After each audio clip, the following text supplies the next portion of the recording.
All right, we are back. It's that time of the day where your thoughts are on food. I do agree, but it's also time to get some food for thought from our next set of speakers. And while we do that, let me inform you, we are now marching ahead towards our next session altogether. And while we do that, please also keep the tweets coming using hashtag FCIC2021. Our next speaker joining us, we have with us Mr. Ashish Tulsian, who's the CEO and co-founder of Posist Technologies, having founded it in the year 2012 with Sakshi Basin Tulsian. Mr. Ashish, in fact, is a product visionary at Posist. In fact, he has scaled the company in these years to 35 countries, serving over 9,000 restaurants. And he indeed is a rare combination of a technocrat and a restaurateur. He kickstarted his entrepreneurial journey in 2007 by founding a telecom company right out of college, serving all major telecom operators in India for value-added services. And a side investment in a restaurant out of passion led him to build a tech solution to automate his restaurant business, resulting in the founding of Posist Technologies in 2012. So yes, let's get some entrepreneurial vision flowing in for all of you this afternoon. And with that, we have Mr. Ashish joining in. Over to you, sir. Thank you, Kavya. Thanks, Industry. Am I visible? All right. Okay. Hey, thanks for this opportunity, and thanks to Food Connoisseurs for doing this. This is an unprecedented time. What all of us are going through. I'm right now in Delhi, and I think I'm not even sure whether to say we have seen the worst, and I genuinely hope that it's going to only go better from this point onwards. I started, as Kavya said, I started my journey with Posist, accidentally. Restaurant is a business which I call it honeypot. I call it a business which attracts people, believing that it's a glamorous business, it's an easy business, it's a business where you get in and all you do is you mint money, you mint profits. And I was one of them, and I was somebody who used to think that that restaurant must be the easiest business to do. Somebody else cooks, somebody else manages. I don't see restaurant owners at their restaurants often. Must be a good business. And I think I could never have been, more wrong with respect to how difficult the business is. How much hard work you need to do, to make that money. And that realization told me that I should be doing what I do best, what I know best, and technology is what I fell back on rather than and I left restaurant to the veterans or the people who know it the best.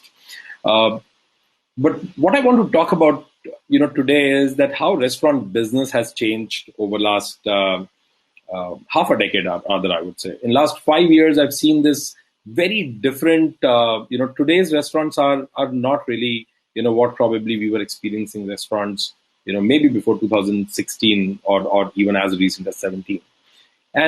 And I think today restaurants have changed into, heavily competitive, lower margin businesses where the quality of service, quality of product is going to be of essence.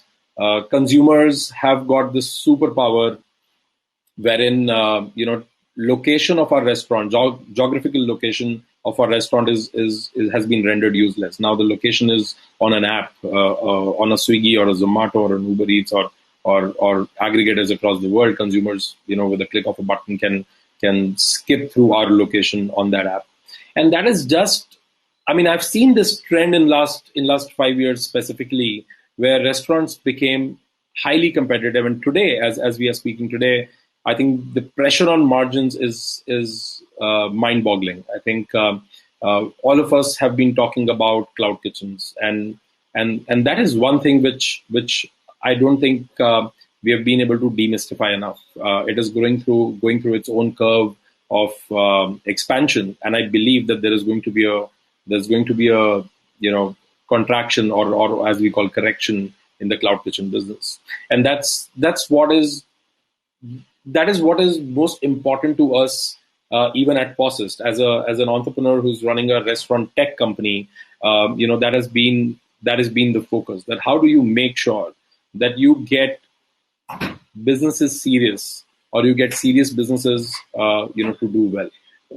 The the way margins have shifted from gross margins depleting by at least 20-25% to packaging charges and delivery charges and aggregator commissions suddenly became a part of it. I still see that we in the restaurant industry are still grappling with with the idea that we need to bake in commissions, we need to bake in some of these costs into our cost model.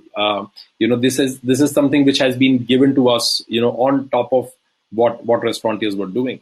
And until last year, till COVID hit, I could clearly see that people were still somehow making sense out of it by saying, hey, I do 40% dine-in, I do 15% takeaway, and then I do 35 to 45% delivery, even though I end up doing much higher commissions and margins deplete for the commissions and for the packaging and for delivery charges. I still am able to make sense out of it because I have takeaway and dine-in. And I think, and then COVID hit us. And after that, it was all delivery. It was all, and almost 90% of the business had these costs, which were overpowering costs, which were commissions, which were delivery costs, which were packaging charges. And I think this is something which called for a change. As of today, I still see that these are the unfortunate times where restaurant industry is continuously in this flux, in this continuous confusion, whether to continue with their physical restaurants which they built and nurtured over years, or whether to shift to a cloud kitchen or a delivery only model. How do you run hybrid in these times? And one of the things which I've seen in last 1 year, which has clearly emerged, it is stuck. It is quite stuck today. Is that businesses who had their margins, who had their cost control, who had their unit economics in control, they actually could thrive in COVID times. They actually not only came out of COVID very, very well, but they were able to thrive. They were able to grow. They were able to actually prosper. And businesses who did not have a handle on their margins, or who did not factor these costs as the primary cost, who did not really believe that physical location is not going to be the thing anymore. And I'm not talking about COVID. I'm talking about irrespective of COVID. I think writing was very clear on the wall for the last couple of years, where delivery business from aggregators rose from merely 5%, for most of the restaurants, to 35% to 45% in certain cases, especially even in the casual dining segment. Just to top this up with our understanding, at Posist, we have customers in 30 plus countries today, and these are some of the largest chains to top fine dines in those countries. And from that vantage point, we have been able to very clearly draw out whether what is working for them, what is not working for them. For us, one thing that is also coming up as a trend, and we recently released a report for UAE. That's our Posist's Prime report, wherein we surveyed 300 plus restaurateurs across UAE, and the results were mind-boggling. Although most of them, on the second thoughts, came as a common wisdom, which is some of the largest groups in every country today are experimenting with specialization. So my submission, on this keynote will be that this is a time to go hybrid, but go delivery first, and dine in second. This is a time for every one of us to really think our dine-in models again. This is a time for us to also think, how can we make sure that our experience at the dine-in is so good that people actually brave COVID or whatever situation, but they come out for dine-in. They cannot have the same food at the restaurant, or they cannot have the same experience at the restaurant what they could have had, at their house. I'm sorry. There's some sort of noise? Kavya, can you mute your one? Yeah, thank you.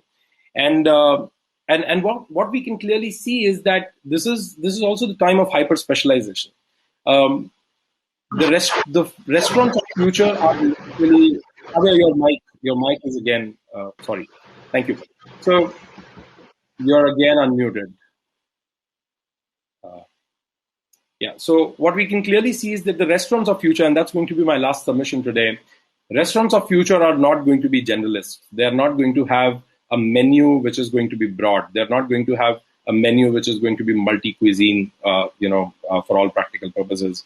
We are continuously experiencing specialization at the cuisine level, and I think the next big thing is specialization at the dish level. We are, this hybrid model, this model of being able to run restaurants or synthesize brands, launch brands, expand brands across countries and cities and continents, on digital platforms, is allowing us to specialize on one dish, or for that matter, one cuisine, and making sure that the experience of the food is different but better than the restaurant, even for somebody at home. Acceptance of how the world has moved, acceptance of how us as consumers has moved. I think all of us restaurateurs also are consumers to other restaurants, and I'm sure when we look at our own trend, when we look at how much and what the way we are ordering right now, how much that has changed, how are we perceiving food from outside? I think that's sign enough for us, to also change our ways. Last but not the least, we are doing our little bit in this because technology is something, and I'm biased, but I hope this does not come out as a shameless plug. I think technology is the only place. Technology is the only addition which can help get these margins in order. And right after this, we are doing a session which is going to throw light on some part of it. But today, my belief is that every business, every restaurant, every hospitality company or a chain, we need to focus on consistency. We need to focus on agility. We need to focus on positive unit economics at scale. Any business which is not going to think about being consistent in experience, being agile in how they are able to serve and how they are able to move, and positive at economics, is not really going to exist probably within a year or two from now. With that, I thank Food Connoisseurs and Industry Live again. I genuinely hope that all of you stay safe. I hope that this COVID wave has, although it has not been kind to business as well as human lives, but I genuinely hope that all of you remain safe, sail this wave well, and on the other side we will thrive and prosper again. Thank you. Thank you very much indeed, Ashish, for sharing your thoughts. I must say, extremely visionary there, because somewhere I believe even the questions that were coming on the side, you actually managed to answer them through your keynote address. I believe you're also joining our next panel discussion. So that's where we're going to take these questions in the form of a panel discussion. So we'll see you on the other side then. Ladies and gentlemen, all of our attendees, brace yourself. It's time for a very interesting panel coming in for all of you. And keep those questions coming, as we'll have our panelists answer them as well. Stay with us. We'll get the discussion started in just a minute.